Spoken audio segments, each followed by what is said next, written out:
The envelope arrived on a Tuesday morning, certified mail, the kind that requires a signature and makes your stomach drop before you even open it.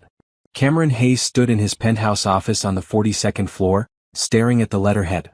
Final notice of foreclosure. 3 weeks.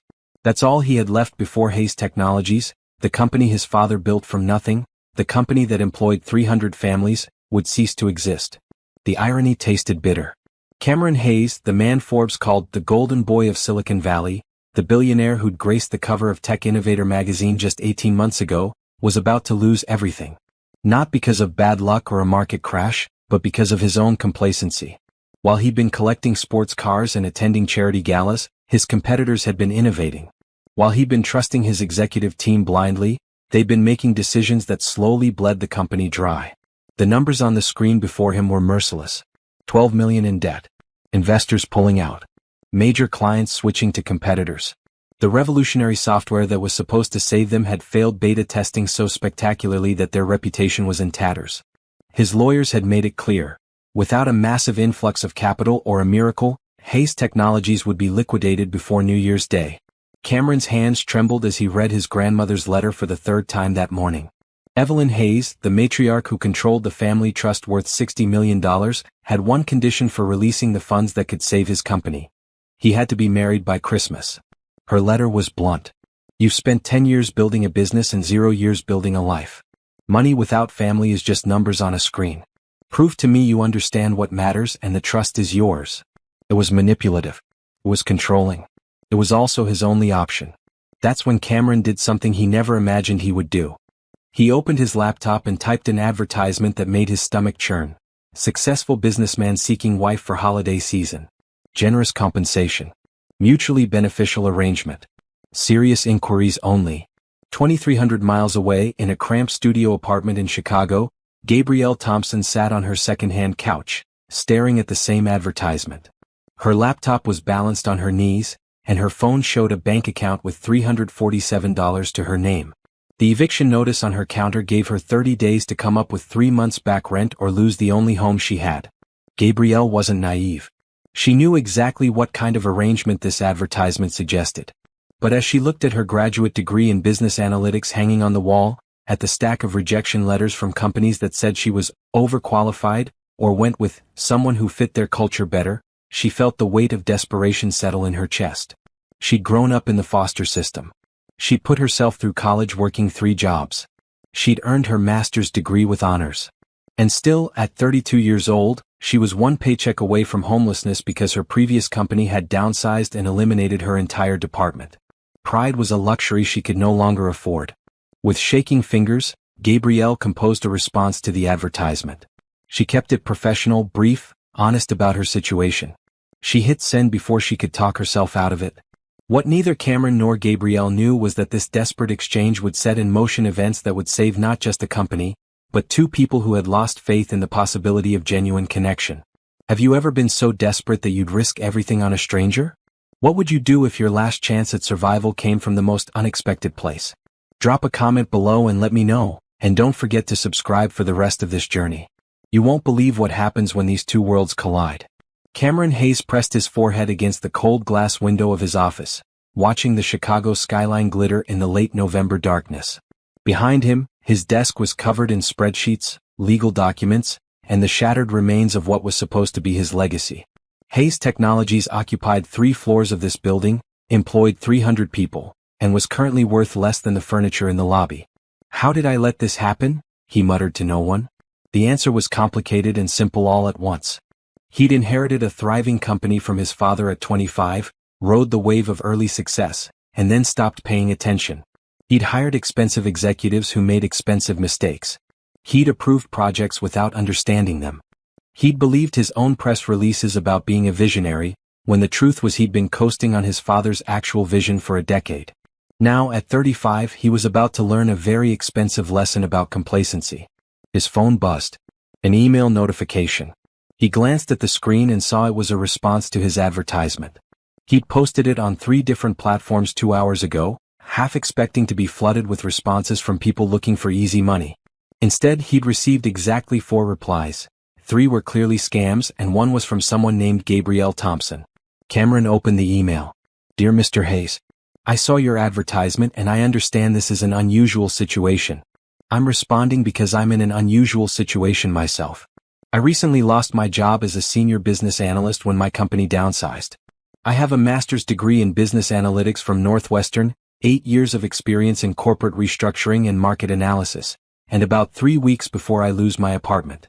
I'm not interested in pretending to be something I'm not, but I am interested in a mutually beneficial arrangement if you're serious about your offer. I can provide references, background information, and we can discuss terms that work for both of us. If you're looking for someone who needs this opportunity as much as you apparently do, I'm that person. Respectfully, Gabrielle Thompson. Cameron read the email 3 times. It wasn't what he'd expected. There was no flirtation, no games, just honest desperation that matched his own. And something else caught his attention: senior business analyst and corporate restructuring. He pulled up her LinkedIn profile. Gabrielle Thompson's photo showed a beautiful African-American woman with intelligent eyes and a confident smile. Her resume was impressive. Northwestern graduate, worked for 3 major consulting firms, specialized in turning around failing companies.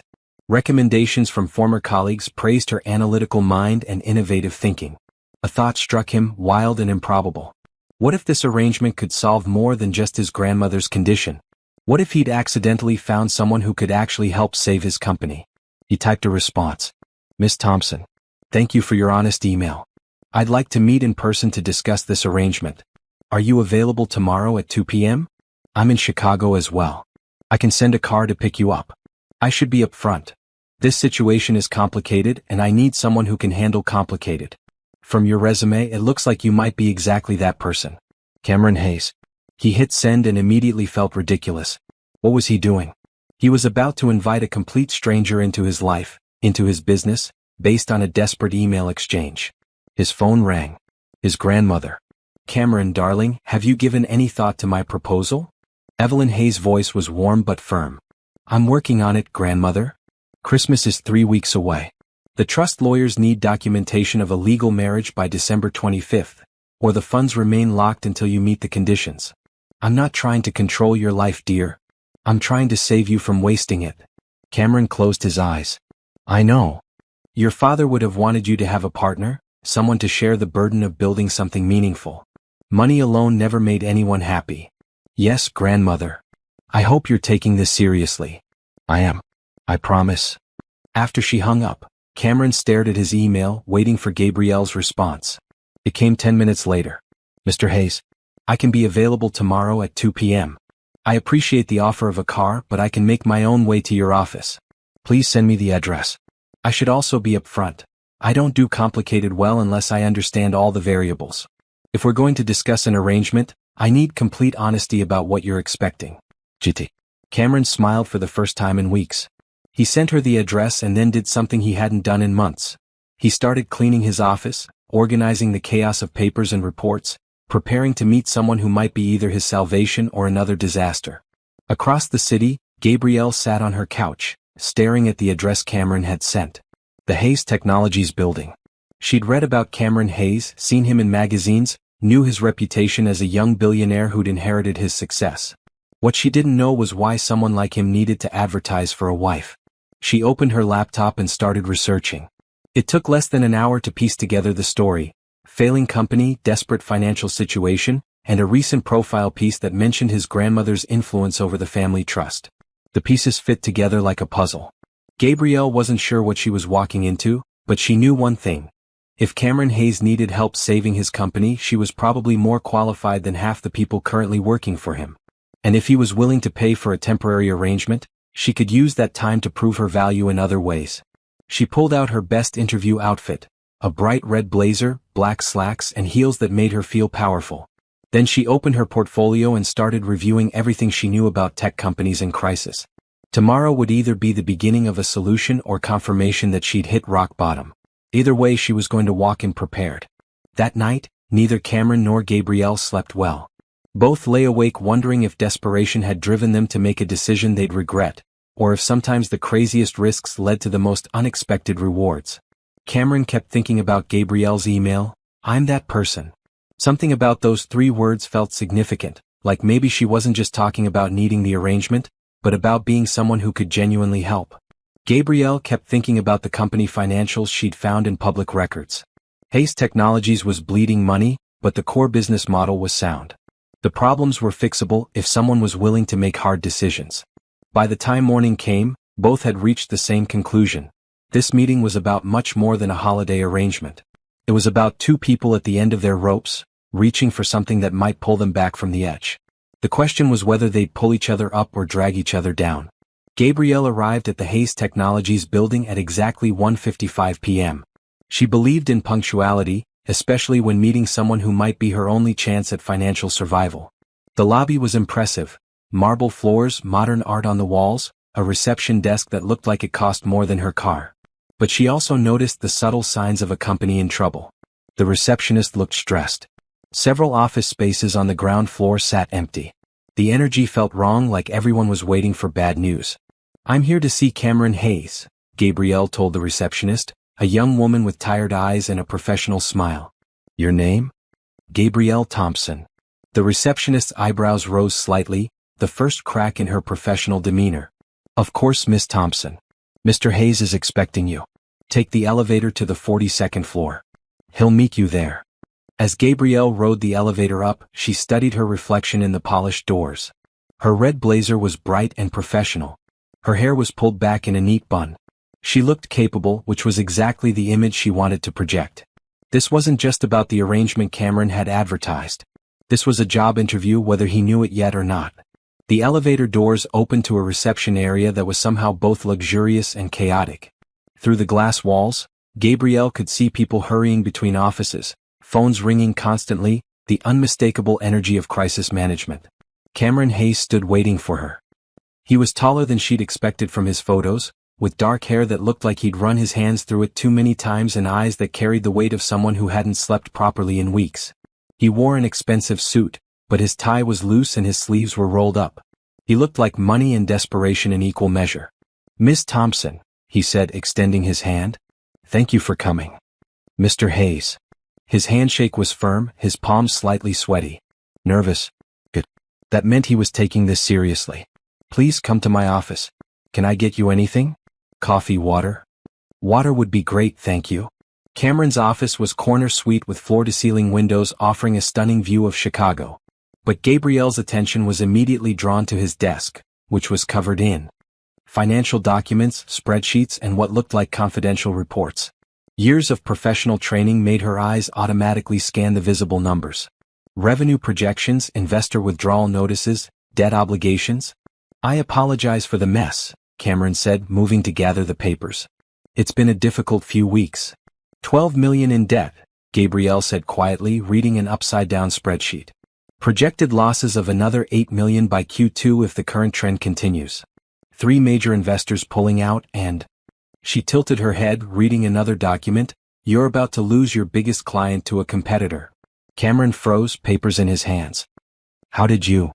"I can read upside down, and I spent 8 years analyzing exactly these kinds of situations." Gabrielle met his eyes.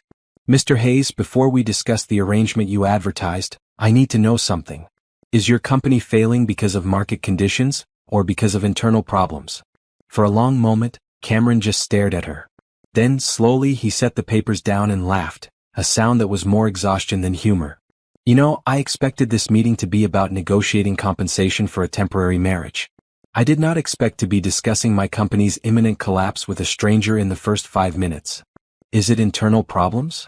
Gabrielle pressed. Cameron sank into his chair and gestured for Gabrielle to sit. "Yes, mostly. We lost our edge. Our flagship product became obsolete while my executive team assured me everything was fine. By the time I realized how bad things were, we were already in free fall." Gabrielle sat down, her portfolio balanced on her lap. "May I be blunt?" "Please." "You need more than a wife. You need someone who can help you fix this mess. And I need more than just a paycheck for pretending to be married. I need a real job with real responsibilities where I can use my actual skills." She leaned forward.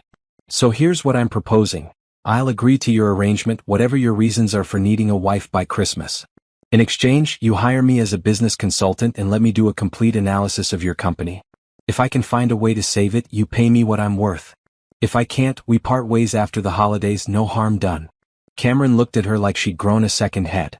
You want to marry me and save my company? I want a job where my skills matter and financial stability. The marriage is apparently the price of admission. The company turnaround is what I actually do for a living. Gabrielle pulled a folder from her portfolio.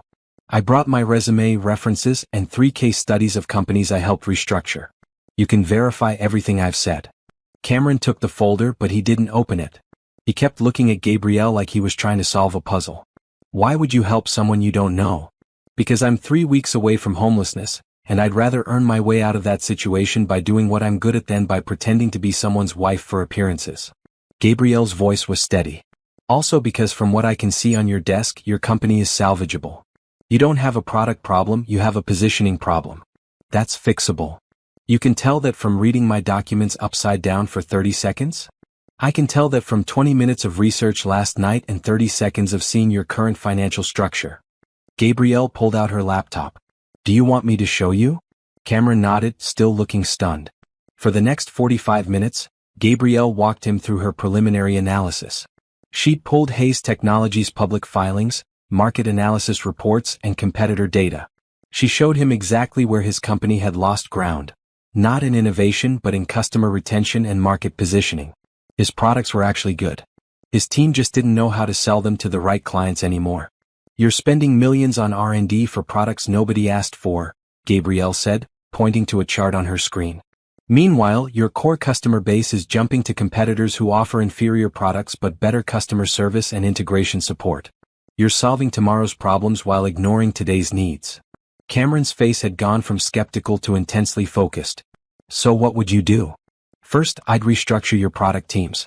Focus on your 3 strongest existing products and make them work better together. Second, I'd overhaul your customer service integration. Create a platform that makes it easy for clients to use multiple Hayes products simultaneously. Third, I'd cut the projects that are draining resources without generating revenue. She looked at him directly. And I'd do all of this in about 6 weeks before your foreclosure deadline. That's impossible. No, it's difficult. There's a difference. Gabrielle closed her laptop. But it requires 2 things. Complete authority to make decisions and your willingness to trust someone you just met. Cameron stood and walked to the window, his back to Gabrielle. When he spoke, his voice was quiet. My grandmother controls a family trust worth $60 million. She'll only release it if I'm married by Christmas. She thinks I've wasted my life building a company without building a family. The truth is she's not entirely wrong. I've spent 10 years assuming success would last forever, and now I'm paying the price for my arrogance. He turned to face Gabrielle. If you marry me, even temporarily, I can access that trust and keep this company alive long enough to implement your plan. If your plan works, I'll pay you a consultant's salary plus a percentage of any profits we generate. If it doesn't work, at least we tried and you'll still get compensation for being willing to help a desperate stranger. Gabrielle stood and walked to the desk. I need you to understand something, Mr. Hayes. I don't do half measures. If I agree to this, I'm going to push you and your team harder than you've ever been pushed. I'm going to make decisions that upset people. I'm going to cut projects and possibly eliminate positions. Saving a company in crisis is not pretty or comfortable. Can you handle that? Can you handle being legally married to someone you don't know? For a job this good? Yes. Gabrielle extended her hand. Do we have a deal? Cameron looked at her hand, then at her face. In Gabrielle's eyes, he saw something he hadn't seen in his own reflection for months. Determination, hope, the absolute certainty that failure was not an option. It was either inspiring or terrifying. Possibly both. He shook her hand. We have a deal. Good. I'll need access to all your financial records, personnel files, and project documentation by tomorrow morning. I'll also need an office and authorization to speak with department heads. You want to start immediately? Mr. Hayes, you have 3 weeks until foreclosure. I don't have time to ease into this job. Gabrielle picked up her portfolio. Now, about the marriage arrangement. I assume there's paperwork? Cameron almost laughed. You're really all business, aren't you? I'm really all survival, Gabrielle corrected. But yes, I believe in clear agreements. What exactly are the terms you had in mind? They spent the next hour drafting a contract that was part prenuptial agreement, part employment contract. Gabrielle would move into Cameron's penthouse to maintain appearances of a legitimate marriage. She would attend any necessary family events. In exchange, she would receive a consultant's salary of $15,000 per month, plus bonuses based on company performance improvements. The arrangement would last through Christmas, with an option to extend if both parties agreed. When they finished, Cameron sat back in his chair, looking simultaneously relieved and terrified. I can't believe I'm doing this. Neither can I, Gabrielle admitted. But I've learned that sometimes the craziest options are the only options left. Cameron's phone buzzed. He glanced at it and grimaced. My grandmother. She wants to have dinner with us this week. Then we should probably get our story straight, Gabrielle said practically. How did we meet? Over the next hour, they crafted a believable backstory. They'd met at a business conference 6 months ago, had been dating quietly, and decided to make it official before the holidays. It was simple enough to remember and vague enough to discourage detailed questions. By the time Gabrielle left Cameron's office, the sun was setting over Chicago, painting the sky in shades of orange and purple. She stood in the elevator watching the floor numbers descend, and tried to process what she'd just agreed to. In the span of 3 hours, she'd gone from unemployed and desperate to married-to-be and employed as a consultant for a failing tech company. It was either the best decision she'd ever made or the worst. Time would tell. Cameron stood at his office window watching the city lights begin to twinkle. In his hand was Gabrielle's resume. He read it again more carefully this time, and felt something he hadn't felt in months: hope. Maybe his grandmother was right. Maybe what he needed wasn't just money or a business solution, but a partner. Someone who wasn't afraid to tell him the truth, who saw his company's problems clearly and believed they could be fixed. He thought about Gabrielle's eyes, the way they'd lit up when she talked about restructuring strategies, the absolute confidence in her voice when she said his company was salvageable. For better or worse, he just bet everything on a stranger. Now he had to trust that desperation had led him to exactly the right person. Tomorrow the real work would begin. The next morning, Gabrielle arrived at Hayes Technologies at 7 a.m., wearing a bright green dress that caught the early sunlight streaming through the lobby windows. She carried a briefcase full of notes she'd made the previous night, plus 3 different restructuring plans depending on what she found in the company's detailed records. The same receptionist from yesterday looked surprised to see her. Miss Thompson, we weren't expecting. I'm consulting for Mr. Hayes starting today. He should have sent authorization for building access and security clearance. The receptionist checked her computer and nodded. Yes, here it is. Welcome to Hayes Technologies, Miss Thompson. Gabrielle smiled. Thank you. Can you tell me where the financial records department is located? 38th floor. But I should warn you, they don't usually arrive until 9. Then I'll have time to review the files before they get there. Gabrielle headed for the elevator. She spent the next 2 hours buried in financial records, and what she found was both better and worse than she'd expected. The company's core technology was actually solid, but the business decisions surrounding it were catastrophic. Resources were being poured into projects with no clear market demand. Customer service had been outsourced to a company that was terrible at their job. The sales team was operating on outdated strategies that hadn't worked in 5 years. Cameron found her at 9:15 a.m., surrounded by printouts and sticky notes, her laptop open to a complex spreadsheet. You're early, he said. You're late, Gabrielle replied without looking up. We need to talk about your customer retention strategy. Or rather, your complete lack of one. Cameron sat down across from her. Good morning to you too. Gabrielle finally looked up, and her expression softened slightly. Sorry? I get intense when I'm working. Good morning, Mr. Hayes. If we're going to be married, you should probably call me Cameron. If we're going to save your company, you should probably listen to what I'm about to tell you. Gabrielle turned her laptop around so he could see the screen. Your customer churn rate is 43%. That means almost half the clients who buy your products don't renew their contracts. Do you know why? We assumed it was price competition. It's not. I pulled customer exit surveys from your service department. The #1 complaint is integration difficulty. Your products don't work well together, and they don't work well with other common business software. Clients get frustrated and leave. Cameron leaned forward, studying the data. So what's the solution? You need an integration platform. Something that sits on top of all your existing products and makes them work together seamlessly. It would also need to integrate with popular third-party software like Salesforce, Microsoft Office, and Google Workspace. Gabrielle pulled up a rough mock-up sheet sketched. I'm calling it the Hayes Unity Platform. One dashboard, everything connected, incredibly user-friendly. That would take months to develop. Not if we use existing integration APIs and focus on functionality over fancy features. I estimate 6 weeks with a dedicated team. Gabrielle met his eyes. I also estimate it would cut your churn rate in half and make you competitive with the companies currently stealing your clients. Cameron sat back, his mind racing. You came up with this overnight? I came up with the concept. The details will require your development team's input. Gabrielle pulled out a handwritten list. Which brings me to my next point. I need to meet with all your department heads today. Every single one. That's ambitious. Cameron, you have 17 business days until foreclosure. We don't have time to be cautious. Gabrielle's voice was firm but not unkind. I know this is overwhelming.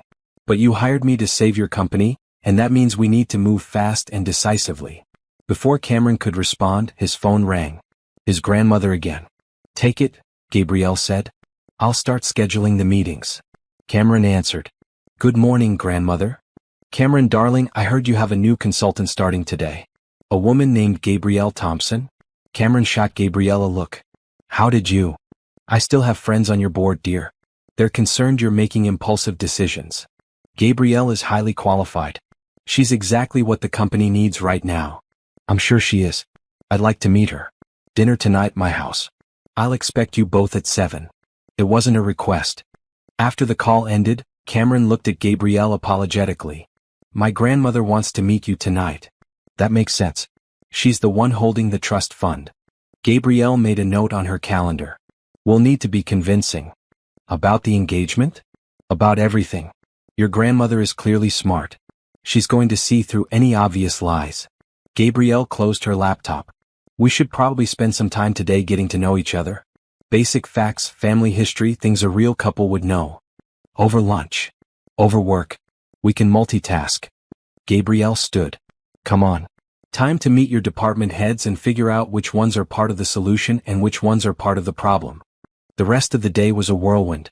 Gabrielle met with 8 different department heads, asking pointed questions and taking detailed notes.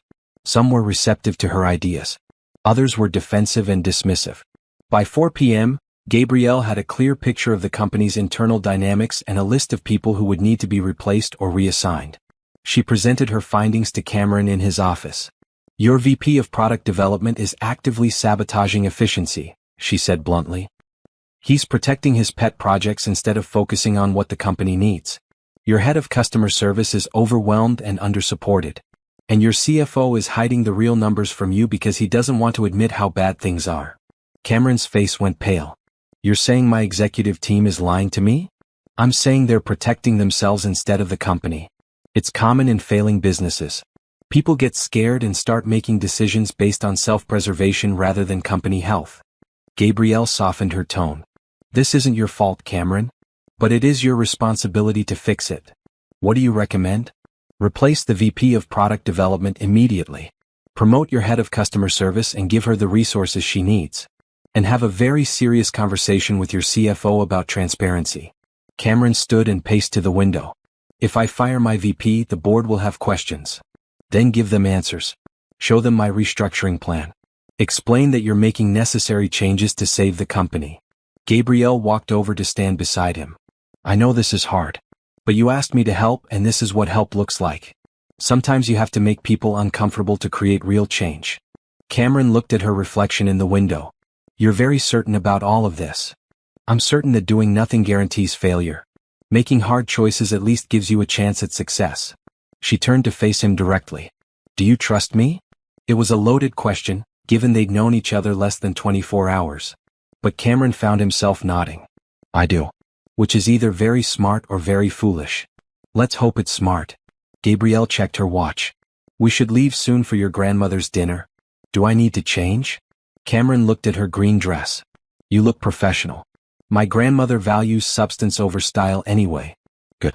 Because I plan to be honest with her. Within reason. How honest? Honest enough to be credible, vague enough to protect our arrangement. Gabrielle picked up her briefcase. Let me grab my coat and we can go. An hour later, they arrived at Evelyn Hayes' house, a stunning Victorian mansion in Lincoln Park. Gabrielle had expected wealth, but the sheer elegance of the home was still impressive. Evelyn herself opened the door, a petite woman in her 70s with sharp eyes and a warm smile. Cameron, darling. She hugged her grandson, then turned to Gabrielle. And you must be Gabrielle. Welcome to my home. Thank you for inviting me, Mrs. Hayes. Gabrielle shook her hand with a firm grip. Please call me Evelyn. Come in, both of you. Dinner is almost ready. Over the next 2 hours, Gabrielle understood exactly why Cameron had been so nervous. Evelyn Hayes was charming, intelligent, and absolutely relentless in her questioning. She wanted to know everything: how they met, what attracted them to each other, their plans for the future, their views on family and career. Gabrielle answered truthfully when she could and creatively when she couldn't. She talked about meeting Cameron at a business conference, being impressed by his passion for his company, discovering they shared values about work and integrity. She didn't lie about loving him because Evelyn never directly asked. She simply allowed the older woman to draw her own conclusions. Cameron was less smooth, stumbling over questions about their relationship timeline, but Gabrielle covered for him smoothly, laughing and making it seem like his nervousness was endearing rather than suspicious. By dessert, Evelyn sat back in her chair and studied them both. I've been worried about Cameron for years. He's brilliant with technology but terrible at relationships. He needed someone who could challenge him, someone who wouldn't be intimidated by his success or his family name. I'm definitely not intimidated, Gabrielle said with a small smile. No, I can see that. Evelyn turned to Cameron. She's good for you. I hope you're smart enough to appreciate that. I'm trying to be, Cameron said quietly. After dinner, as they drove back to Cameron's penthouse, Gabrielle finally allowed herself to relax. Your grandmother is formidable. She liked you. I could tell. How? She didn't interrogate you about your family history or your financial background. When she doesn't trust someone, she goes full investigator mode. Cameron glanced at Gabrielle. You were amazing tonight. Natural, confident, exactly the kind of partner she wanted me to find. I was honest. Mostly. Gabrielle looked out the window at the passing city lights. Your grandmother loves you very much. I know. That's what makes this whole situation both easier and harder. She's manipulating me with the trust fund, but she's doing it because she genuinely believes I need someone in my life. Do you? Cameron was quiet for a long moment. I didn't think so. I thought my company was enough. But these past few weeks have shown me how lonely it is to carry everything alone. Gabrielle didn't respond, but something in her chest tightened. She understood that loneliness, had lived with it her entire life. When they arrived at Cameron's penthouse, Gabrielle stood in the entryway and took in the space that would be her home for the next few weeks. Floor-to-ceiling windows, modern furniture, a view that stretched across the entire city. It was beautiful and cold like a magazine spread. The guest room is down that hall, Cameron said, pointing. I had my assistant bring up some of your things from your apartment. I hope that's okay. That's helpful, thank you. Gabrielle set down her briefcase. We should talk about tomorrow's schedule. Gabrielle, it's after 10. Can we take one evening off from work? She looked at him, surprised by the exhaustion in his voice. Of course. I'm sorry. I have a tendency to forget normal people need rest. You need rest too. I'll rest when your company is solvent. But she smiled to soften the words. Good night, Cameron. Good night. As Gabrielle unpacked in the guest room, she thought about the day. 24 hours ago, she'd been unemployed and nearly homeless.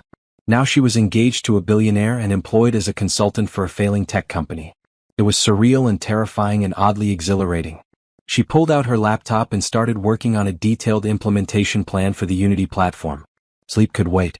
There was too much to do, too much at stake. In his own room, Cameron lay awake, thinking about Gabrielle's question from earlier. Do you trust me? The answer was complicated. He trusted her competence, her intelligence, her determination. But trusting someone with your company was different from trusting them with your life, your future, your heart.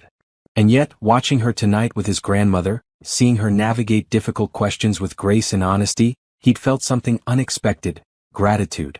Not just for her business skills, but for her presence, for the way she made impossible situations feel manageable. Maybe his grandmother was right. Maybe he had needed someone exactly like Gabrielle. The question was what would happen when Christmas passed and their arrangement ended. Would she stay? Would he want her to? Those were questions for another day. Tonight, he just needed to rest and prepare for tomorrow's battles. Tomorrow they would begin the real work of saving Hayes Technologies. And Cameron had a feeling nothing would ever be the same. Monday morning arrived with the weight of 17 days until foreclosure. Gabrielle was already in the Hayes Technologies conference room by 6 a.m., setting up presentations for the emergency meeting she'd scheduled with all department heads. Cameron arrived at 7 a.m. with coffee for both of them. You're going to burn yourself out at this pace, he said, handing her a cup. I've operated on less sleep and higher stakes. Gabrielle accepted the coffee gratefully. Are you ready for this? Some people are not going to like what I'm about to propose. Let them be unhappy. You were right yesterday. Comfort is a luxury we can't afford right now.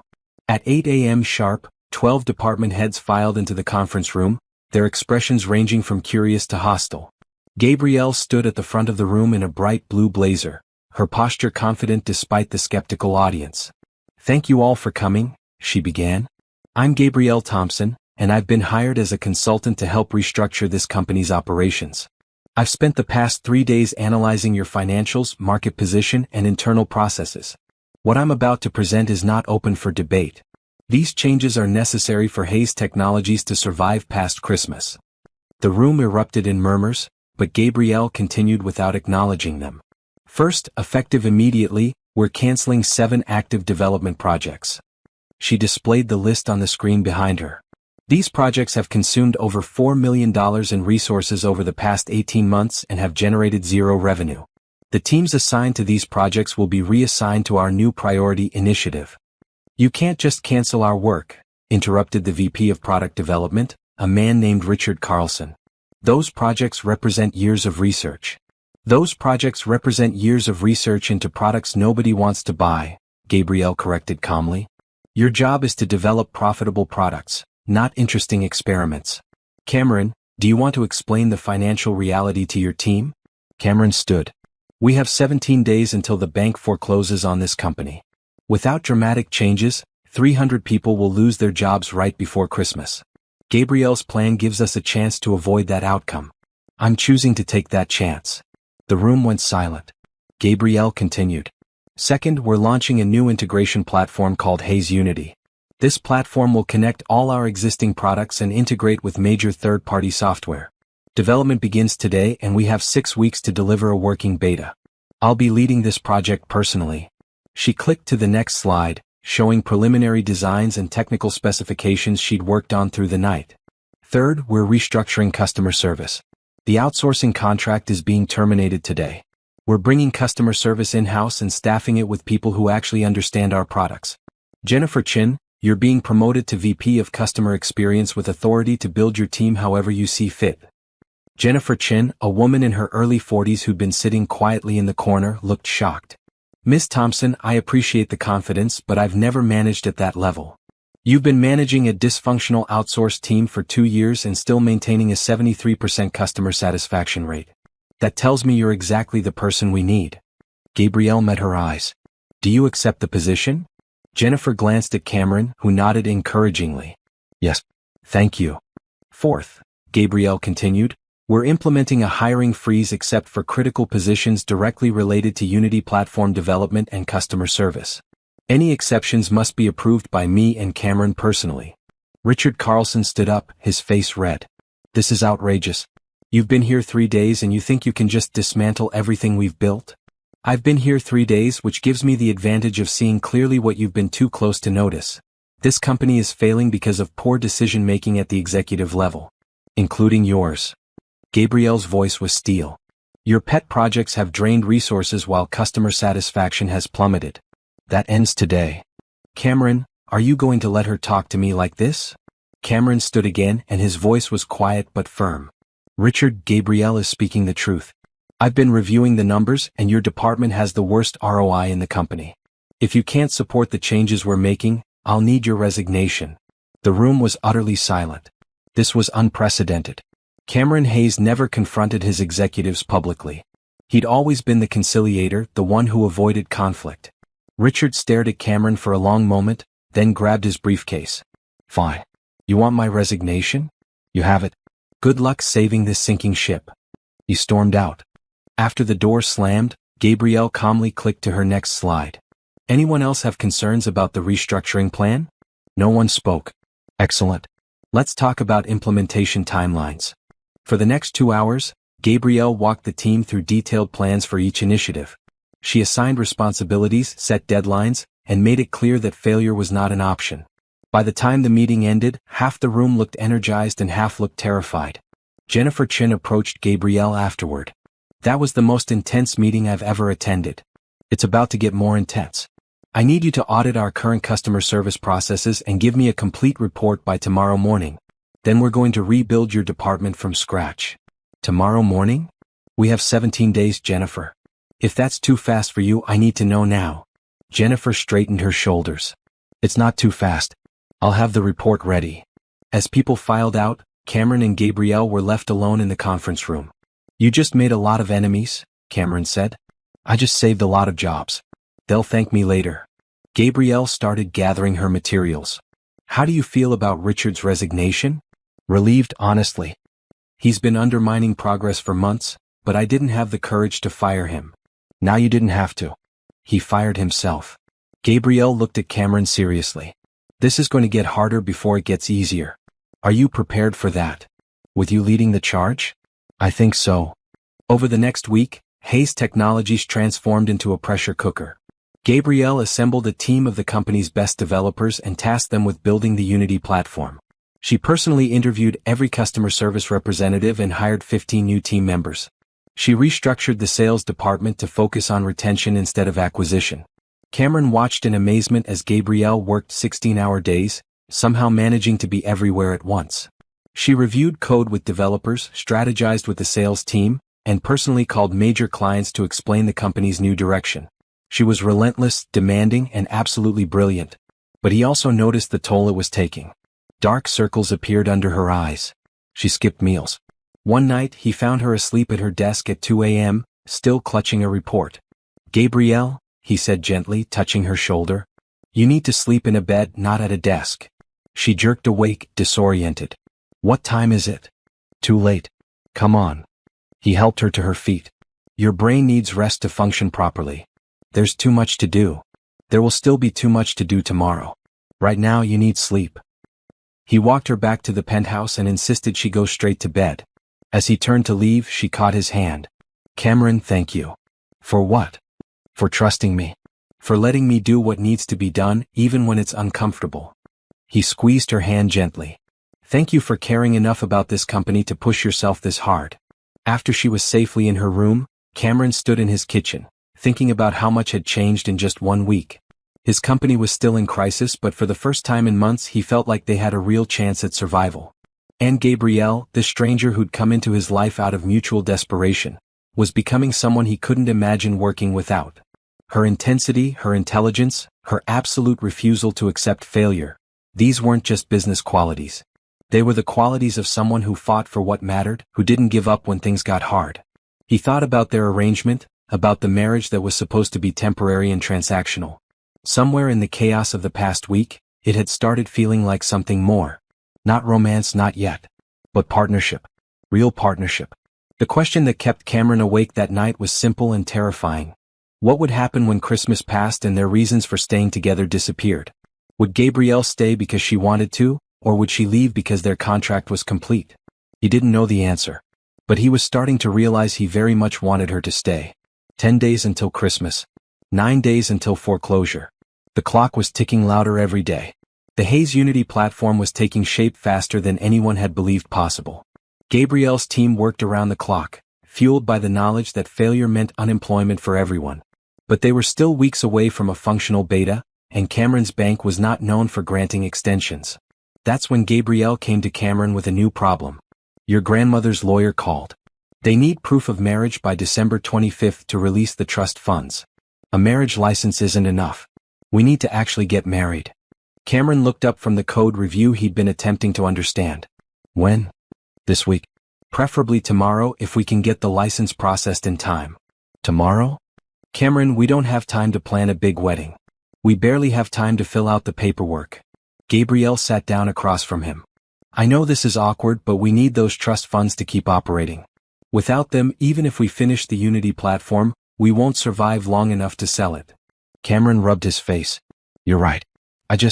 This feels more real somehow. Going to City Hall and actually saying vows. We can keep it simple. Just the legal minimum.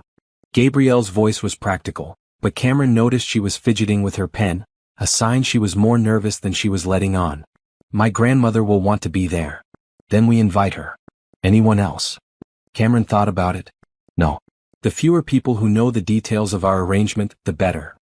They obtained the marriage license that afternoon and scheduled the ceremony for Thursday morning, December 18th, at the courthouse. Evelyn Hayes was delighted when Cameron called her. "Finally, something sensible," she said. "I'll be there. Should I bring anything?" "Just yourself, grandmother. It's going to be very simple." "The ceremony doesn't matter, darling. The commitment does." Cameron felt a pang of guilt. The commitment was supposed to be temporary, a means to an end. But he couldn't say that to his grandmother. Thursday morning arrived cold and clear. Gabrielle stood in her room, looking at the maroon dress she'd chosen for the occasion. It wasn't a traditional wedding dress, but it was professional and elegant. She'd pulled her hair into a simple updo and wore minimal makeup. This wasn't a real wedding, she reminded herself. It was a business arrangement with legal paperwork. The fact that her hands were shaking was just nervousness about the formality, nothing more. There was a knock on her door. Cameron stood there in a dark suit with a bright blue tie. He looked nervous and handsome in equal measure. "Ready?" he asked. "As ready as I can be to marry someone I've known for 2 weeks. He smiled. "When you put it that way, it sounds completely insane."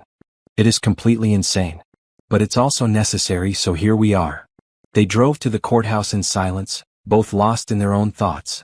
Evelyn met them in the hallway outside the ceremony room, looking elegant in a pale gray dress. "You both look beautiful," she said, hugging them each in turn. "I'm so happy for you." The ceremony itself lasted less than 10 minutes. A judge read the standard vows, Cameron and Gabrielle repeated them in steady voices, and rings were exchanged, simple bands Cameron had purchased the day before. When the judge pronounced them husband and wife, Cameron leaned in and kissed Gabrielle's cheek, a chaste gesture that felt both appropriate and somehow insufficient. Evelyn cried. "Your father would have been so proud," she told Cameron. Then she turned to Gabrielle. "Welcome to the family, dear." Gabrielle's throat tightened. She'd never had a family to welcome her anywhere. "Thank you, Evelyn." They signed the marriage certificate, took the required photos, and then it was done. Gabrielle Thompson was now Gabrielle Hayes, at least on paper. Evelyn insisted on taking them to lunch to celebrate, and over expensive salads and wine, she talked about family traditions and Christmas plans. Cameron and Gabrielle played their parts, smiling and nodding, pretending this was a normal wedding celebration instead of a strategic business move. But something felt different as they sat there. Maybe it was the weight of the rings on their fingers or the official nature of the paperwork. Whatever it was, the arrangement felt more real, more consequential. That afternoon, they returned to Hayes Technologies with a marriage certificate and authorization to access the family trust. Cameron's lawyers processed the paperwork immediately, and by 4 p.m., $60 million had been transferred into company accounts. The company was saved. At least temporarily. Gabrielle stood in Cameron's office, looking at the bank confirmation on his computer screen. "We did it. You met your grandmother's conditions." "We did it," Cameron agreed. "Now we just have to make sure we use this money wisely." "Already planned." Gabrielle pulled up a spreadsheet. $40 million goes into operational reserves to cover the next 12 months of operations. $10 million is allocated for Unity platform development and launch. $5 million for customer service expansion. The remaining $5 million is emergency contingency. "You had this planned already?" "I've had it planned since day one. I just needed the funds to actually appear." Gabrielle saved the spreadsheet. "Now comes the hard part, proving we can turn this company around before the trust money runs out." Over the next few days, the news of Cameron's marriage spread through the company. Some employees were surprised, others claimed they'd suspected something was developing. Gabrielle fielded questions and congratulations with practiced ease, never revealing the true nature of the arrangement. But she also noticed something unexpected. People were responding to her differently. Before, she'd been the consultant, an outsider brought in to fix problems. Now, as Cameron's wife, she was seen as part of the company's future. Employees sought her opinion more often, trusted her decisions more readily. It was simultaneously helpful and uncomfortable. The helpfulness was obvious. She had more authority to implement changes.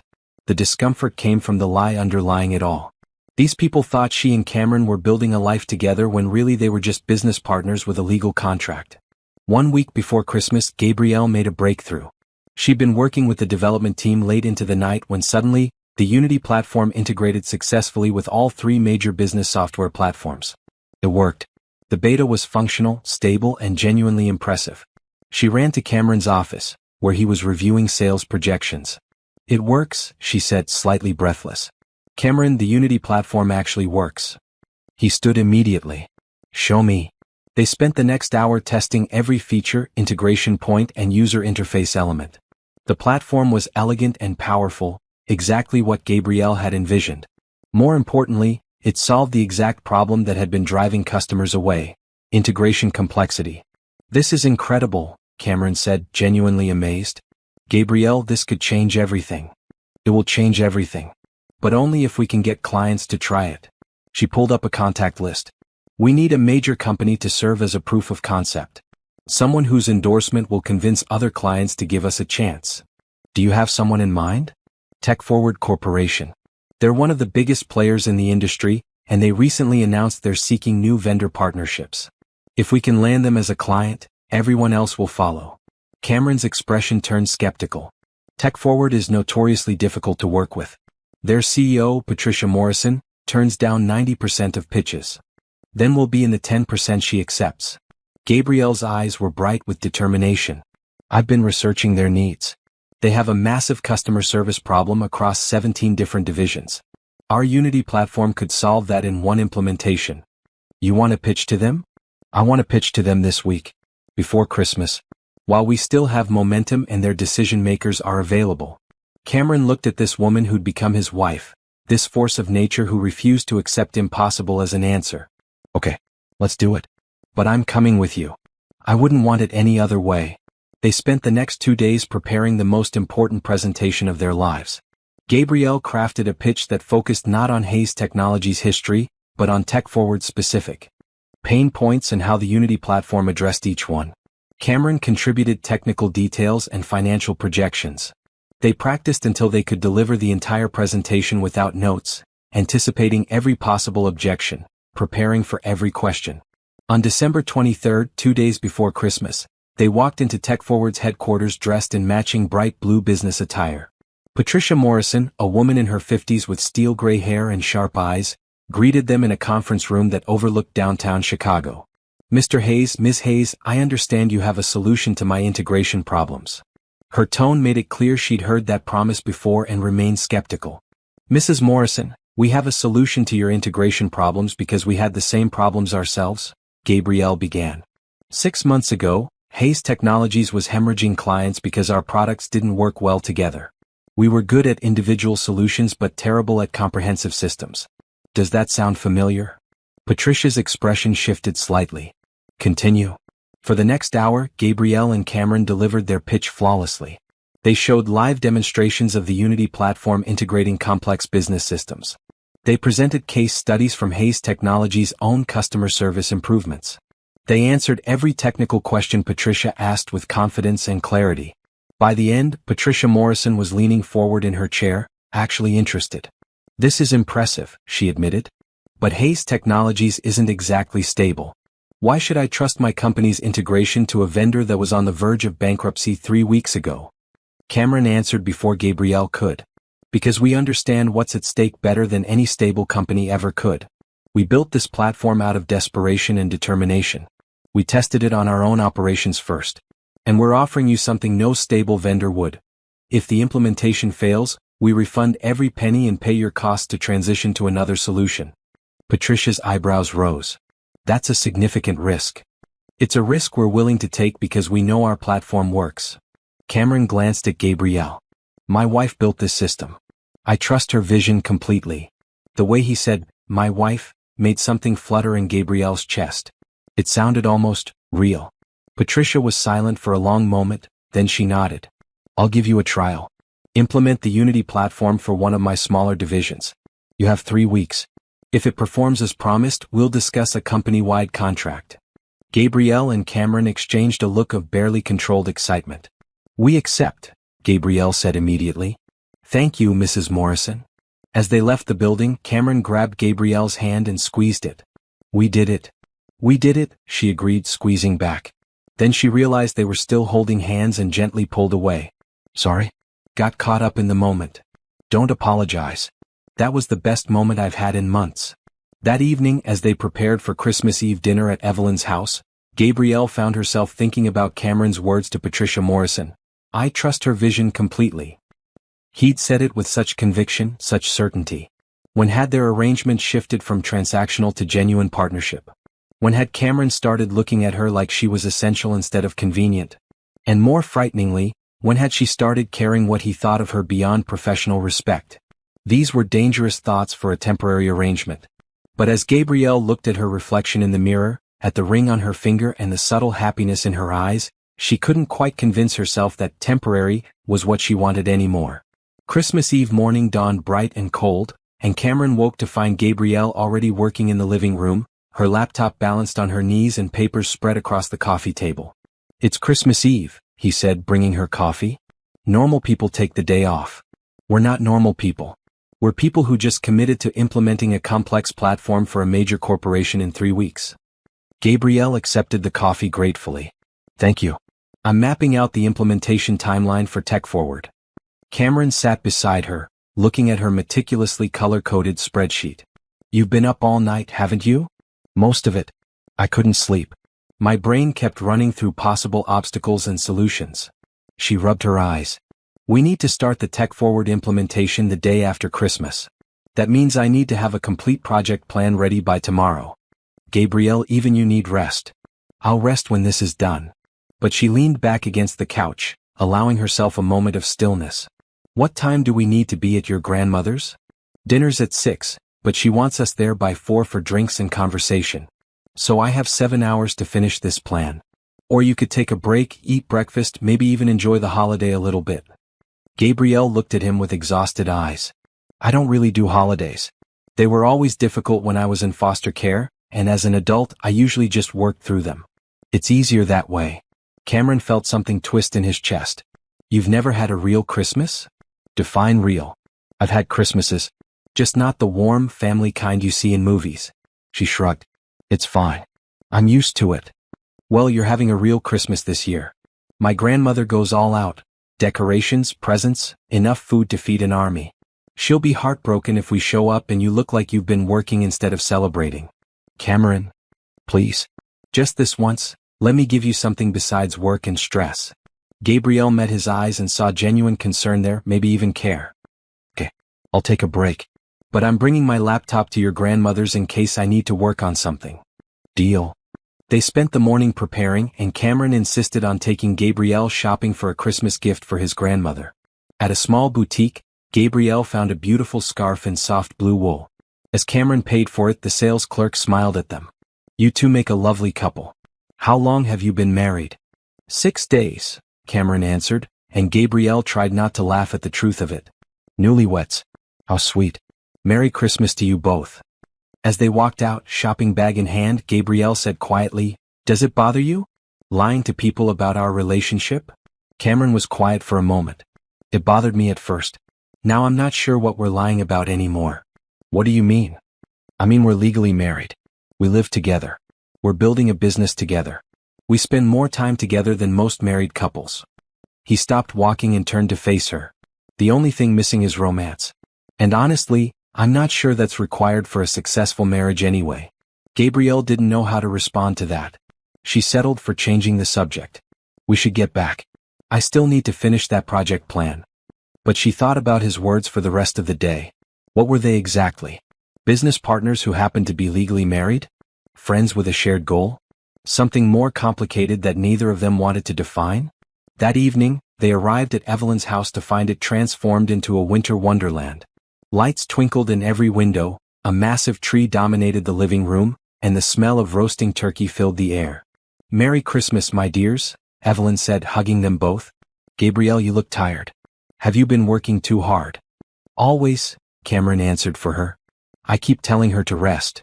"And I keep telling him we have deadlines," Gabrielle countered with a smile. Evelyn shook her head fondly. "You two are perfect for each other. Both workaholics who need someone to force them to take breaks." She led them into the living room. "Now sit, have some wine, and tell me about this big project I've been hearing about." Over wine and appetizers, Cameron and Gabrielle explained the Tech Forward opportunity. Evelyn listened intently, asking intelligent questions about implementation challenges and market positioning. "You've accomplished something remarkable," Evelyn said finally. 3 weeks ago, Cameron's company was failing. Now you're landing major contracts and developing innovative products. Gabrielle, You've been good for my grandson and his business. Cameron's been good for me too, Gabrielle said honestly. He gave me an opportunity when I desperately needed one. It seems you both needed each other. Evelyn's eyes sparkled with knowing amusement. That's what marriage should be, two people who make each other stronger. During dinner, Evelyn shared stories about Cameron's father, about building Hayes Technologies from nothing, about the values that had always guided the family business: integrity, innovation, and care for employees. Your father would be proud of what you're doing, Evelyn told Cameron. Not just saving the company but transforming it into something better than it was. After dinner, Evelyn handed them each a wrapped present. Cameron opened his to find a vintage watch that had belonged to his father. His eyes grew misty as he turned it over in his hands. Gabrielle opened hers to find a delicate necklace with a small pendant shaped like a compass. So you always know which direction you're heading, Evelyn explained. You strike me as someone who always needs a clear path forward. It's beautiful, Gabrielle said, genuinely touched. Thank you, Evelyn. As they drove home later that night, Cameron was quiet, lost in thought. Your grandmother is special, Gabrielle said softly. She's the only family I have left. My parents died when I was 23. Car accident. She's been my anchor ever since. I'm sorry. I didn't know. It's part of why she's so insistent about family, about not being alone. She watched me throw myself into work instead of building relationships, and it worried her. Cameron glanced at Gabrielle. I think you remind her of herself. Strong, independent, fiercely intelligent. I don't feel very strong right now. I feel exhausted and overwhelmed and terrified we're going to fail. We're not going to fail. We're going to wake up tomorrow, start the tech-forward implementation, and prove that Hayes Technologies deserves to survive. You sound very certain. I am certain. Because I've watched you do impossible things for the past 3 weeks. If anyone can make this work, it's you. Back at the penthouse, Gabrielle headed to her room but paused in the doorway. Cameron, thank you for today. For making me take a break, for introducing me to your grandmother's Christmas traditions. It was nice. You're welcome. Merry Christmas, Gabrielle. Merry Christmas. As she closed the door, Gabrielle touched the compass necklace Evelyn had given her. For someone who'd spent her whole life finding her own direction, it felt significant to receive a gift about navigation. Maybe Evelyn saw something in her that she hadn't seen in herself, someone who was still searching for where she belonged. The next morning, Christmas Day, they allowed themselves exactly 2 hours to exchange gifts. Cameron gave Gabrielle a top-of-the-line laptop for work, and she gave him a first-edition book about entrepreneurship, before diving back into work. The tech-forward implementation plan was finalized by noon. Gabrielle assembled her team via conference call and laid out exactly what needed to happen over the next 3 weeks. No one complained about working during the holidays. The energy was electric. Everyone could feel they were on the verge of something significant. December 26th, the real work began. Gabrielle and a team of 5 developers descended on TechForward's trial division offices. They spent 12-hour days installing the Unity platform, training staff, integrating systems, and troubleshooting problems. Cameron coordinated from Hayes Technologies headquarters, managing resources and handling client communications. They talked multiple times a day, updating each other on progress and challenges. The integration with their inventory system is taking longer than expected, Gabrielle reported on day 3. We might need another developer. I'll send Thomas. He's the best we have for database work. Thank you. How are things there? Busy. Your customer service overhaul is already showing results. Client satisfaction is up 18% this month. That's excellent. Keep pushing that data. We'll need it for the full tech-forward pitch. By day 7 they were ahead of schedule. The Unity platform was installed, integrated, and running smoothly. Training was complete. The trial division staff were already reporting improved efficiency. Patricia Morrison came to observe on day 10, her expression skeptical but open. Show me what you've done, she said simply. Gabrielle walked her through the entire system, demonstrating how 17 previously incompatible software platforms now communicated seamlessly through the Unity interface. Customer service tickets that used to take 3 days to resolve were now handled in hours. Data that was previously siloed across departments was now accessible in real time. Patricia's skepticism gradually transformed into genuine interest. This is exactly what I needed. Better, actually. You've solved problems I didn't even know I had. That's because we lived those same problems, Gabrielle said. We built this platform to save our own company. Everything you're seeing came from real operational pain points. By the end of the demonstration, Patricia was nodding. I'm ready to discuss a company-wide contract. Assuming performance metrics hold over the next week. They will, Gabrielle promised. That night, Gabrielle returned to the penthouse exhausted but exhilarated. Cameron was waiting with Chinese takeout and champagne. We're celebrating? She asked. We're celebrating. Patricia Morrison's assistant called. She's drafting a $50 million contract for full company implementation. Gabrielle sank onto the couch, the reality of what they'd accomplished finally hitting her. $50 million. Cameron, that's enough to stabilize Hayes Technologies completely. Enough to hire back the people we had to let go. Enough to prove we're not just surviving but thriving. Cameron poured champagne into 2 glasses. This is because of you. Your vision, your determination, your refusal to accept failure. It's because of both of us.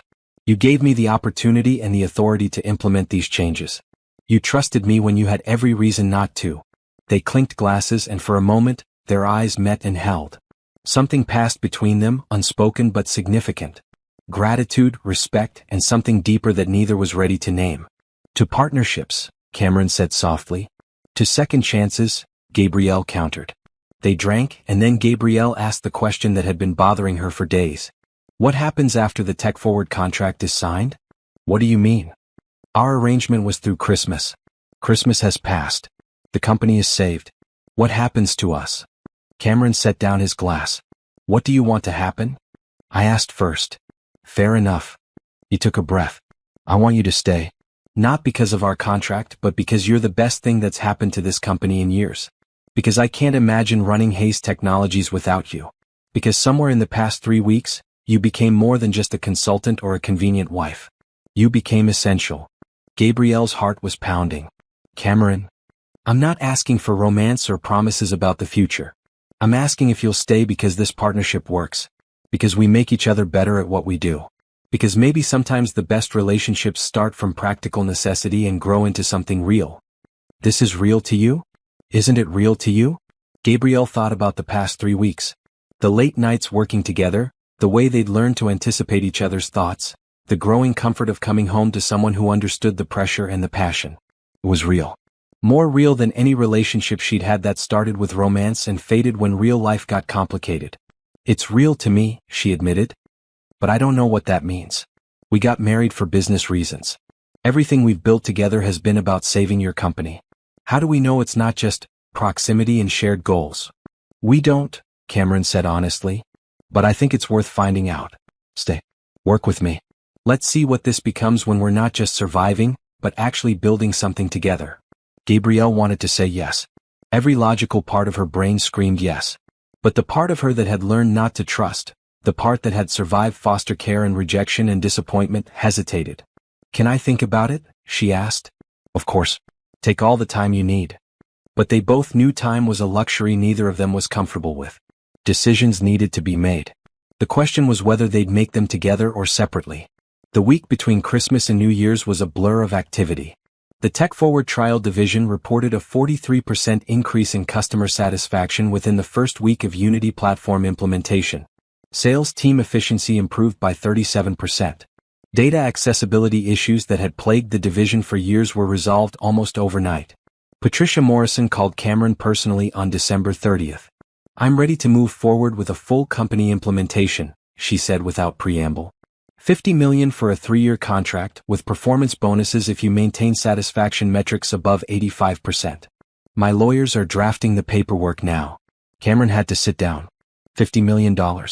3 years of guaranteed income. Hayes Technologies wasn't just saved anymore. It was positioned for genuine growth. Mrs. Morrison, thank you. We won't let you down. I know you won't. Your wife is the most determined business consultant I've ever worked with. Hold on to her, Mr. Hayes. I plan to. After the call ended, Cameron found Gabrielle in the development lab, reviewing code with the programming team.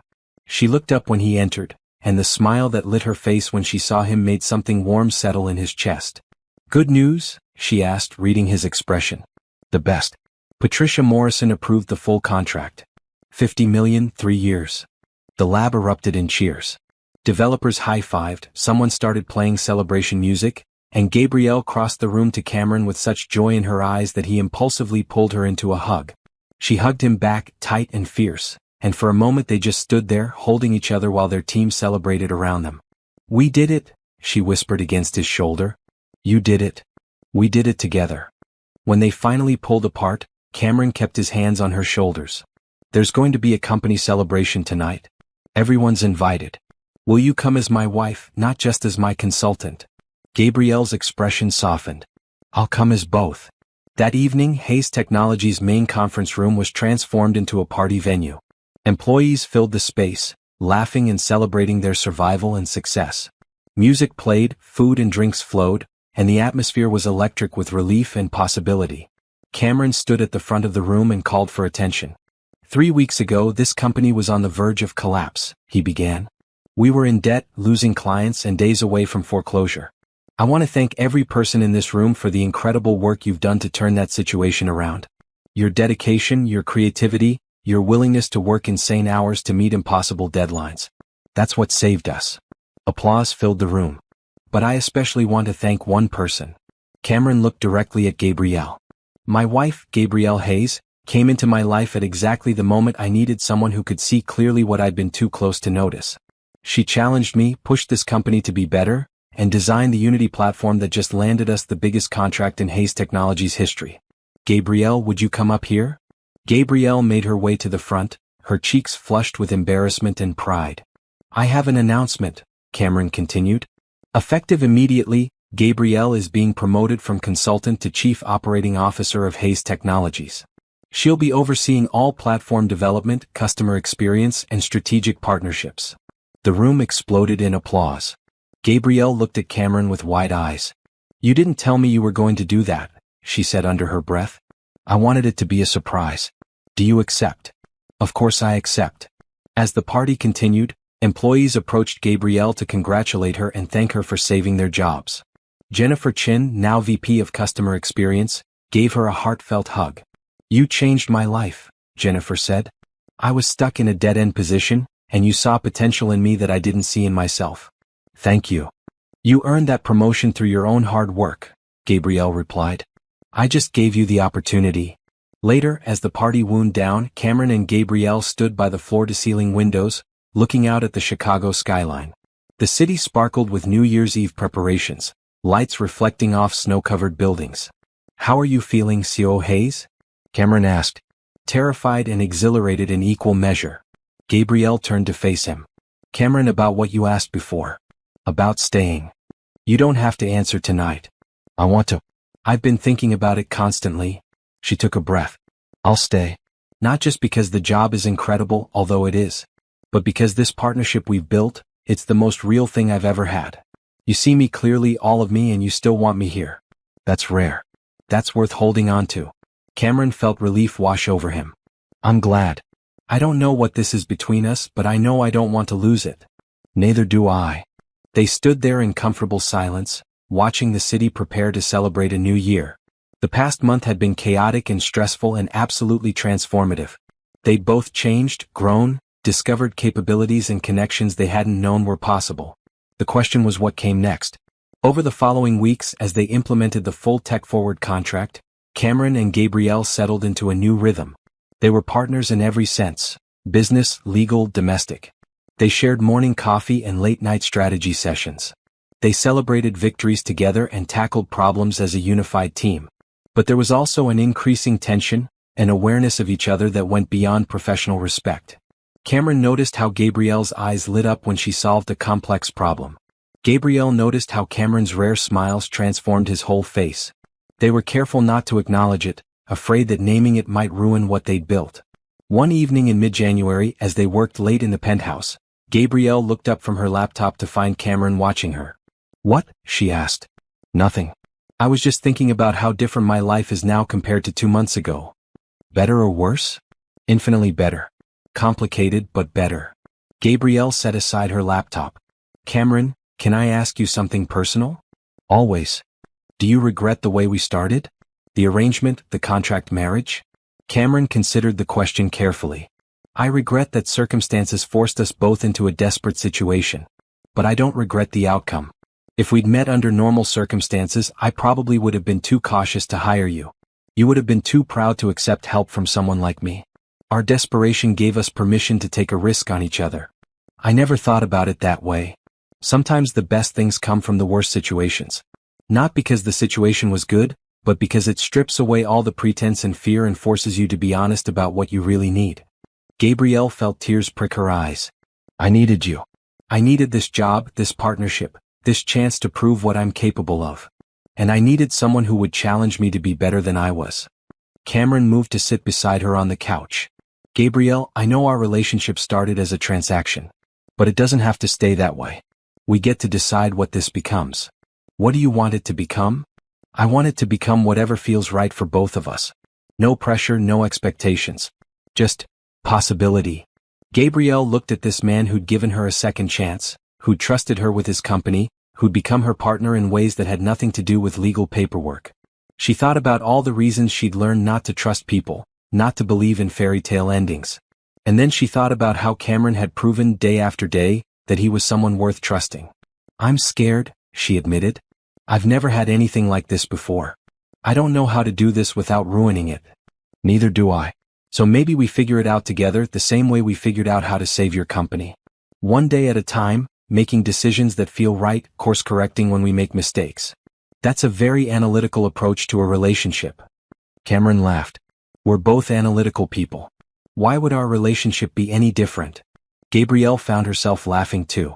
Fair point. As January turned into February, the relationship between Cameron and Gabrielle continued to evolve. They grew more comfortable with casual touches, with inside jokes, with the domestic intimacy of shared space and shared goals. But they still hadn't crossed the line from partnership to romance. Until Valentine's Day. Cameron made reservations at an elegant restaurant, told Gabrielle to dress up, and refused to answer any questions about his plans. When she emerged from her room in a stunning red dress that made his breath catch, he knew he was in trouble. Over dinner they talked about everything except work. Childhood memories, dreams for the future, books and movies and music. They discovered shared tastes and surprising differences. They laughed more than Cameron could remember laughing in years. As dessert arrived, Cameron reached across the table and took Gabrielle's hand. I have something I need to say, he began. I know we started this as an arrangement. A solution to mutual problems. But Gabrielle, somewhere along the way you became the most important person in my life. Not because you saved my company, although you did. But because you see me clearly, all my flaws and fears, and you still believe I can be better than I am. Gabrielle's eyes were shining. Cameron, I'm not asking you to change anything about our relationship if you're not ready. But I need you to know that what I feel for you is real. It's not gratitude or convenience or professional respect. I think it might be love. And I needed to tell you that even if you're not ready to hear it.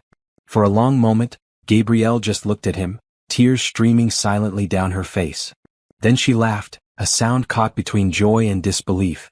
You think it might be love? She repeated. Cameron, I'm absolutely certain it's love. I've been in love with you since you stood up to your entire executive team to defend my restructuring plan. Maybe even before that. I just didn't think I was allowed to say it. Why wouldn't you be allowed? Because people like me don't get fairy tale endings. Foster kids who grew up with nothing don't marry billionaires and fall in love and live happily ever after. That's not how real life works. Cameron stood and moved to her side of the table, kneeling beside her chair. Maybe that's not how real life usually works.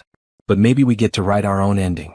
Maybe we get to decide that desperation led us to each other, and love gets to keep us together.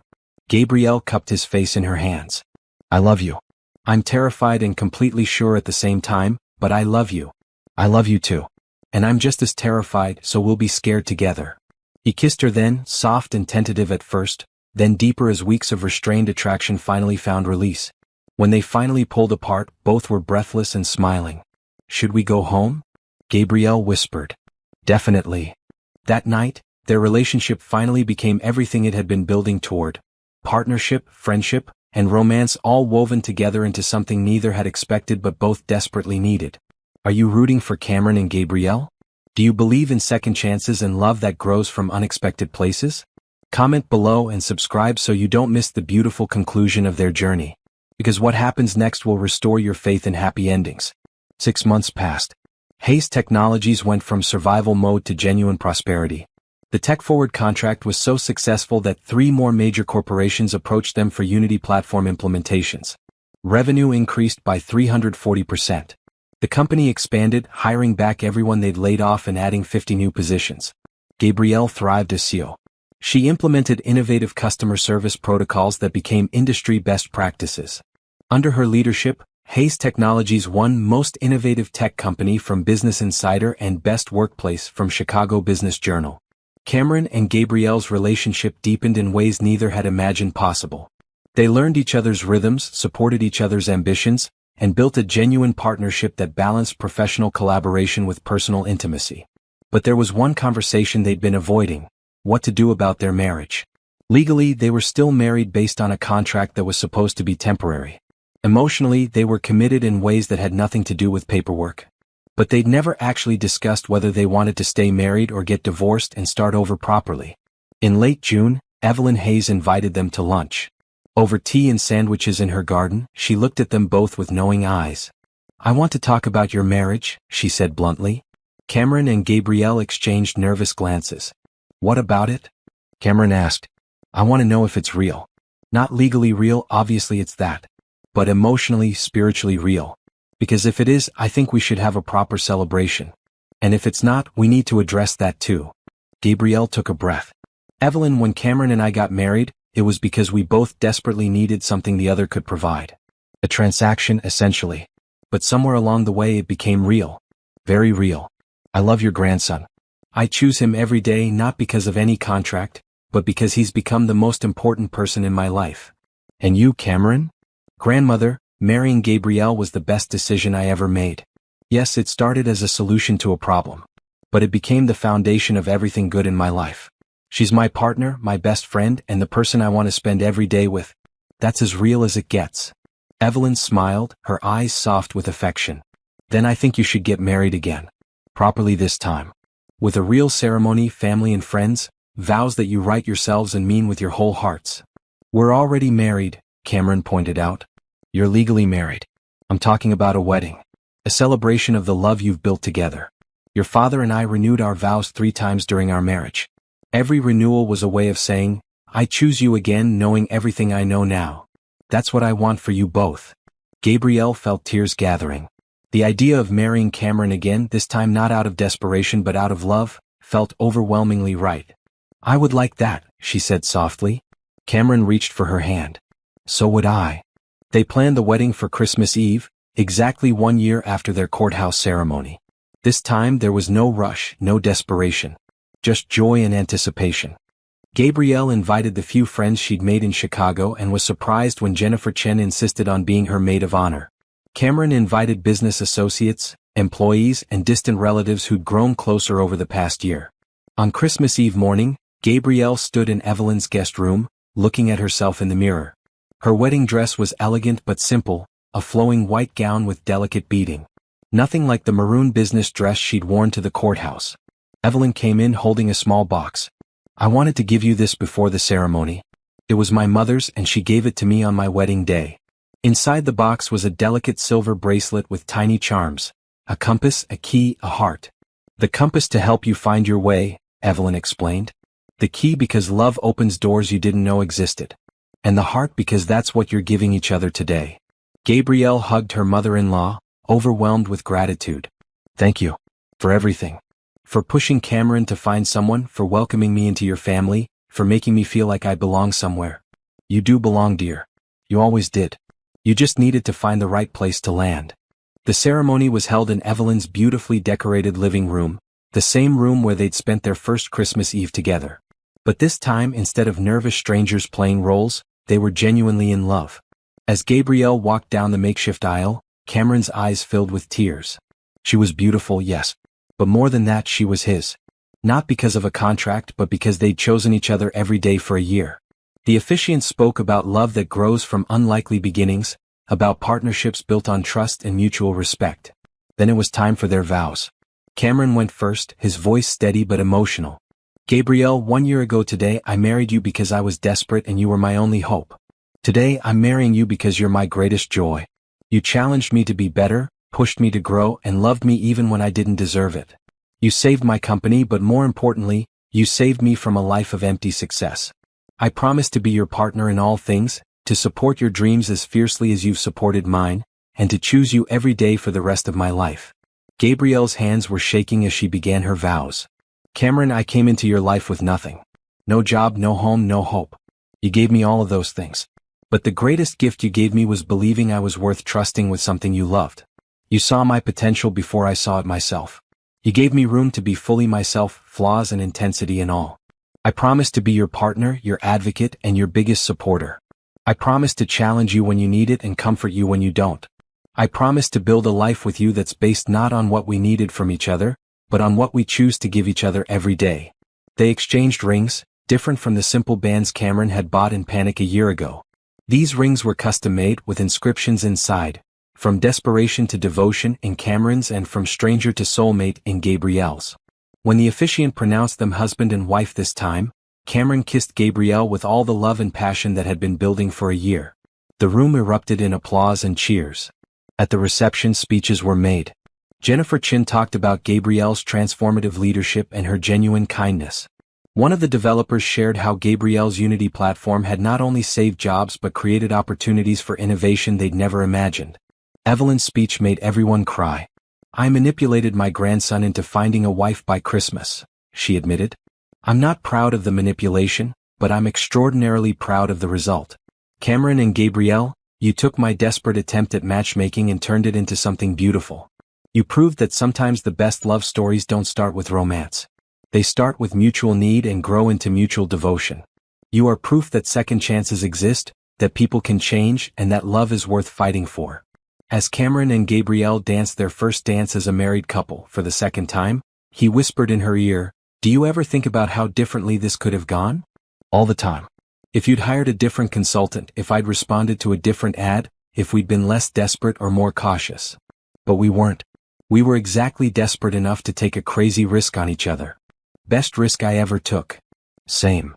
They danced, surrounded by people who'd become family, in a house that had become a second home, celebrating a love that had started as a transaction and become everything.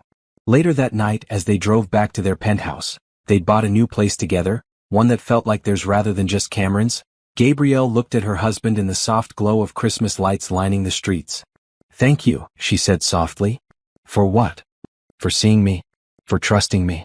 For giving me a reason to believe in happy endings. Cameron brought her hand to his lips and kissed it gently. Thank you for saving me in more ways than I can count. For being brilliant and determined and exactly what I needed, even when I didn't know I needed it. As they pulled into their building's parking garage, Gabrielle said, you know what I realized today? What? Our wedding vows don't expire this time. No contract end date, no conditions to meet. Just us choosing each other for as long as we both shall live. Sounds perfect to me. And it was. The new year brought new challenges and opportunities. Hayes Technologies was approached by a venture capital firm interested in buying a 30% stake in the company for a staggering amount of money. It was an opportunity to expand globally, to take the Unity platform to markets they couldn't reach alone. Cameron and Gabrielle spent weeks reviewing the offer, consulting lawyers and financial advisors. The decision was complicated, with valid arguments on both sides. One evening in February, as they reviewed documents in their home office, Cameron set down his pen and looked at Gabrielle. What do you think we should do? He asked. Honestly, I think we should accept the offer. But I'm afraid. Of what? Of losing what makes Hayes Technologies special. Right now we control everything. We make decisions based on what's right for our employees and clients, not just what's profitable. If we bring in outside investors, will we lose that? Cameron nodded slowly. I have the same fear. But I also think about the opportunities we're missing. The clients we could serve, the innovations we could develop if we had more resources. They sat in silence for a moment, the weight of the decision pressing down on them. Let's sleep on it, Gabrielle suggested. We don't have to decide tonight. But sleep was elusive. Both lay awake thinking about the implications of their choice. The next morning, Gabrielle came to breakfast with a new perspective. I think we should counteroffer. Accept the investment but with conditions that protect our company culture and decision-making authority. We get the resources we need without sacrificing our values. Cameron looked at her with admiration. That's brilliant. Why didn't I think of that? Because you were too focused on the binary choice, accept or decline. Sometimes the best answer is to create a third option. They spent the next week negotiating terms that would bring in capital while preserving their control over company culture, employee policies, and ethical standards. The venture capital firm agreed, impressed by Gabrielle and Cameron's commitment to maintaining their principles. But the negotiation process revealed something unexpected. During one particularly heated meeting, a venture capitalist made a dismissive comment about Gabrielle's role in the company. "Mr. Hayes, with all due respect, allowing your wife to make major business decisions could be seen as nepotism. Investors might be concerned about the professionalism of your leadership structure." Cameron's response was immediate and fierce. "With all due respect, my wife was this company's chief operating officer before she was my wife. She earned her position through her strategic vision, her leadership abilities, and her track record of results. If you question her qualifications, you're questioning the very success that made Hayes Technologies attractive to investors. And if that's your position, this meeting is over." The room went silent. The venture capitalist backpedaled quickly. "I apologize. I didn't mean to imply." "Yes, you did," Gabrielle interjected calmly. "You assumed I hold my position because of my marriage rather than my merit. But here are the facts. I designed the Unity platform that generates 65% of our current revenue. I restructured operations that saved this company from bankruptcy. I negotiated the tech-forward contract that every investor uses as evidence of our market value. My marriage to Cameron is separate from my professional competence." The venture capitalist looked chastened. "You're absolutely right. I apologize for my assumption." After the meeting, as they walked to their car, Cameron was still angry. "I can't believe he said that. I can't. People make assumptions based on relationships all the time." Gabrielle squeezed his hand. "But thank you for defending me. And for being angry on my behalf. Always. Your success is not a reflection of nepotism. It's a reflection of your brilliance." But the encounter stuck with Gabrielle. That night, she brought up a concern that had been bothering her. "Cameron, do you ever worry that people don't take me seriously because we're married? Some people might not. But anyone who works with you quickly realizes how capable you are. But what about future opportunities? What if other companies want to hire me, but they assume I'm only valuable because I'm your wife?" Cameron's face fell. "Are you thinking about leaving Hayes Technologies?" "No. But I also don't want to be defined solely by our company. I want my own professional identity, separate from being Mrs. Cameron Hayes." "What are you suggesting?" Gabrielle took a breath. "I want to start a consulting firm. Part-time at first, working with companies that need restructuring help. I'd still be COO at Hayes Technologies, but I'd also have my own client base, my own reputation built on my own work." Cameron was quiet for a long moment. "I love that idea. But I'm also afraid." "Of what?" "Of losing you. If you build your own successful company, will you still want to be part of mine?" Gabrielle moved to sit beside him on the couch. "Cameron, I'm not leaving you or Hayes Technologies. I'm expanding. There's a difference. I want to have something that's entirely mine while still being your partner in what we've built together." "I understand. And I support you. I need you to know that my fear of losing you is real, even if it's not rational. Your fear is understandable. But trust me when I say I'm not going anywhere. I'm just growing in a new direction." Over the next months, Gabrielle launched her consulting firm, Thompson Strategic Solutions. Her first clients were small tech companies facing challenges similar to what Hayes Technologies had overcome. She worked with them on evenings and weekends, maintaining her full-time role as COO while building her own business. Cameron watched with pride as Gabrielle's reputation grew. Business magazines featured her as an expert in corporate turnarounds. She was invited to speak at conferences. Her firm attracted high-profile clients impressed by her track record. But he also noticed the toll it was taking. Gabrielle worked constantly, sleeping only 4 or 5 hours a night, surviving on coffee and determination. One evening in June, Cameron found her asleep at her desk again, this time at home rather than at the office. He woke her gently. "Gabrielle, you're burning out. You're trying to be COO, consultant, wife, and superwoman all at once. Something has to give." "I can handle it." "No, you can't. Not at this pace." Cameron knelt beside her chair. "I'm not saying give up your consulting firm. I'm saying you need to set boundaries. Hire help. Learn to delegate. The same advice you give your clients." Gabrielle rubbed her eyes, exhaustion evident in every line of her face. "You're right. I've been so focused on proving I can do everything that I forgot to ask whether I should." "What do you need?" "I need a partner for my consulting firm. Someone who can handle the day-to-day operations while I focus on strategy and client relationships. Then find one. Interview, hire the best person for the job, and give yourself permission to not carry everything alone. Within 2 weeks, Gabrielle hired a brilliant young analyst named Priya Sharma to serve as her partner in Thomson Strategic Solutions. Priya was hungry, talented, and brought fresh perspectives that complemented Gabrielle's experience. The partnership transformed the firm. With Priya handling operations, Gabrielle could focus on high-level strategy and maintain balance between her various roles. She started sleeping more, taking time for herself, actually enjoying the success she'd built. One Saturday morning in August, Cameron woke to find Gabrielle still in bed beside him at 9 a.m., a rare occurrence. "Are you feeling okay?" he asked, concerned. "I'm feeling great. I decided to take the morning off. No work, no urgent emails, just existing." Cameron pulled her close. "I'm proud of you. For building something amazing and for knowing when to slow down. I learned from the best. You've shown me that success doesn't mean sacrificing everything else that matters." They spent the morning together, cooking breakfast, reading the newspaper, enjoying the simple pleasure of unscheduled time. It was the kind of ordinary moment that felt extraordinary because of how rare it had become. That afternoon, Evelyn called asking them to come for dinner. When they arrived, she had a surprise. She'd been documenting their journey in a photo album, from their courthouse wedding through their real ceremony to recent business achievements. "I want you to remember where you started," Evelyn said, showing them pictures. "Not because the beginning was better, but because seeing how far you've come makes the present more meaningful."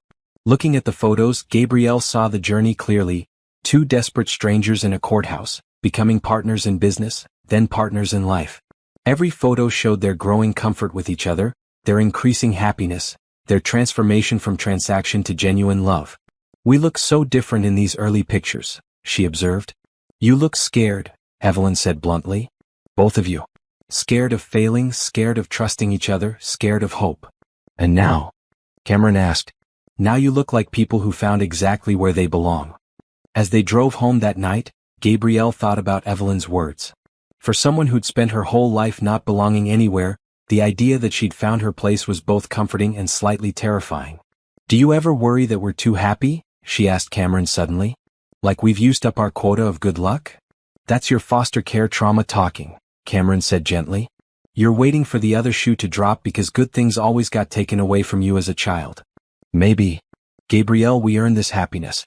Through hard work, through choosing each other, through building something real. It's not luck that's going to run out. It's the natural result of the life we've created together." "I hope you're right. I'm right. And even if challenges come, and they will, we'll face them together. That's what partnership means." Gabrielle leaned her head against his shoulder as they drove through the city they'd both come to love. She thought about how a year and a half ago she'd been alone, unemployed, and terrified. Now she had a husband who loved her, a career that fulfilled her, and the kind of stability she'd never imagined possible. It was almost too good to be true. But Cameron was right. They'd earned it, and she was going to trust that they deserved to keep it. 18 months had passed since that desperate Christmas when Gabrielle and Cameron had made a calculated risk to marry strangers to solve their immediate problems. Now, in June, they stood in Hayes Technologies' brand new headquarters, a building they'd purchased and renovated to accommodate their growing team. The company had transformed beyond recognition. Over 500 employees, contracts with major corporations across 3 continents, and a reputation as one of the most innovative and employee-friendly tech companies in the industry. Gabrielle's consulting firm, Thomson Strategic Solutions, operated from the same building but as an independent entity. Her team had helped 37 companies restructure successfully, earning her recognition as one of the top business strategists in the country. But more important than professional success was the life they'd built together. Cameron and Gabrielle had found a rhythm that balanced work intensity with genuine rest. They traveled together, hosted dinners with friends, and actually took weekends off occasionally. On a sunny Friday afternoon in June, Cameron called an all-staff meeting in the main auditorium. 500 employees gathered, curious and slightly nervous. Company-wide meetings usually meant major announcements. Cameron stood at the front of the room with Gabrielle beside him. He took a breath and began. 18 months ago, this company was failing. We were in debt, losing clients, and days away from bankruptcy. I stood in this position then, terrified and desperate, with no clear path forward. He paused, looking out at the faces of people who trusted him through the crisis and the recovery. Today I stand here with very different news. Hayes Technologies has been approached with an acquisition offer. A major corporation wants to buy our company for a substantial amount of money. Murmurs rippled through the audience. Cameron raised his hand for quiet. Before anyone panics, let me be clear. We are not accepting the offer. Hayes Technologies is not for sale. Relief was visible on faces throughout the room. But the offer made me think about what we've built here and why it matters. We're not just a tech company. We're a community of people who believe in innovation, integrity, and taking care of each other. We proved that a company can be both profitable and principled. And I have no intention of selling that vision to anyone. Applause filled the auditorium. However, Gabrielle and I have been discussing something else. A new direction for our leadership structure. Gabrielle stepped forward to speak. As many of you know, I've been building my consulting firm while serving as COO here. It's been incredibly rewarding but also challenging to balance both roles effectively. After much discussion, Cameron and I have decided to implement a co-CEO structure. We'll both serve as equal leaders of Hayes Technologies, with different areas of focus but shared decision-making authority. Cameron continued, "This isn't about titles or ego. It's about recognizing that this company succeeds because of partnership. Gabrielle and I work best when we're collaborating as equals. We want our leadership structure to reflect that reality." The announcement was met with enthusiastic support. Employees had watched Cameron and Gabrielle work together for over a year. The co-CEO structure simply formalized what everyone already knew. They were stronger together than either could be alone. After the meeting, Jennifer Chin approached them with a smile. "I think this is perfect. You two have always led as partners anyway. Now the structure matches the reality." That evening, as they celebrated the announcement with Evelyn over dinner, the older woman raised her glass in a toast. "To my grandson and his brilliant wife, who took a manipulative old woman's scheme and turned it into something beautiful. You've built a company that matters, a marriage that works, and a life that proves second chances are real." "To second chances," Cameron echoed. "To taking risks on strangers," Gabrielle added with a smile. They clinked glasses, and Evelyn looked at them both with undisguised affection. "You know, when I put that marriage condition in the trust fund, I half expected Cameron to hire an actress and fake the whole thing." Cameron nearly choked on his wine. "Grandmother. It's true. I was prepared to call your bluff. But then you brought Gabrielle to dinner and I saw something real between you even then. Maybe you didn't see it yet, but I did. The way you looked at each other, the way you communicated without words, the way you fit together despite having just met. That's when I knew my scheme might actually work." "You're terrifyingly perceptive," Gabrielle said. "I'm old and I've seen enough love stories to recognize the real thing, even when it's disguised as a business arrangement." Evelyn reached across the table to squeeze both their hands. "I'm proud of what you've built. Not just the company but yourselves. You're both better people than you were 18 months ago."